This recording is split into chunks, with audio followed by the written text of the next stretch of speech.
Europe 1, il est 7h48, c'est l'heure de l'interview vérité. Ce matin, Pierre, vous recevez Yves Pasquot, il est chercheur à l'Institut Jacques Delors et spécialiste des questions migratoires. Et cela dans le contexte que l'on sait, l'auteur de l'attentat de Berlin, avant d'être abattu à Milan, a pu traverser au moins 2 frontières de l'Union européenne sans pour autant être inquiété. Bonjour Yves Pasquot. Bonjour. Et merci d'être avec nous. Certains responsables politiques du FN, mais pas que, ont appelé à la fin du système Schengen qui, rappelons-le, a supprimé en 1985 les contrôles systématiques aux frontières. Est-ce qu'on se dirige vers la fin de Schengen ? Je ne pense pas, parce que personne ne le souhaite, à part quelques formations politiques, et personne n'y a véritablement intérêt. En fait, l'acquis que représente Schengen pour les citoyens et les économies européennes est tellement important que tout est mis en œuvre justement pour sauver Schengen.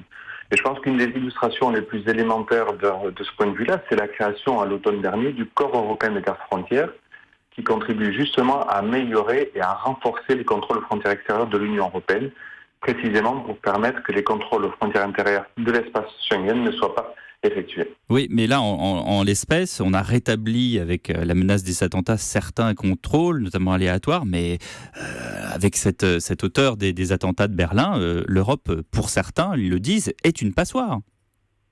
L'Europe n'a jamais été ni une forteresse et a aussi été une passoire entre guillemets, car il est en réalité très compliqué de contrôler toutes les frontières en tout point qu'il s'agisse de la frontière extérieure. C'est-à-dire même avant Schengen, il y avait cette complication, vous dites ?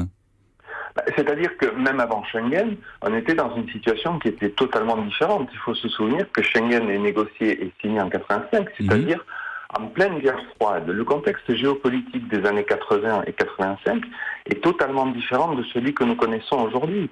Dans les années 80, la rive sud de la Méditerranée connaissait une stabilité à la faveur de régimes autoritaires, mais une stabilité beaucoup plus importante que celle que nous connaissons aujourd'hui. La Libye n'était pas dans la situation que l'on connaît aujourd'hui, la Syrie non plus.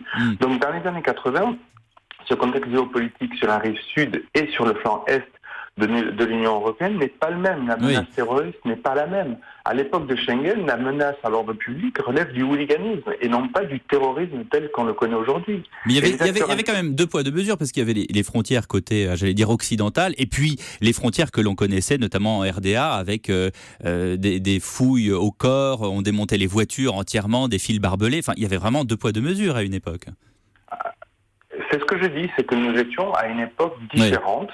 Où le contexte géopolitique était totalement différent de celui que nous rencontrons. Mais alors aujourd'hui, qu'est-ce qu'il faudrait faire ? Qu'est-ce qu'on fait pour améliorer la sécurité ? Il s'agit quand même de la sécurité des personnes, c'est le prix d'une vie. Tout à fait, mais je pense qu'il faut pas considérer que rien n'est fait.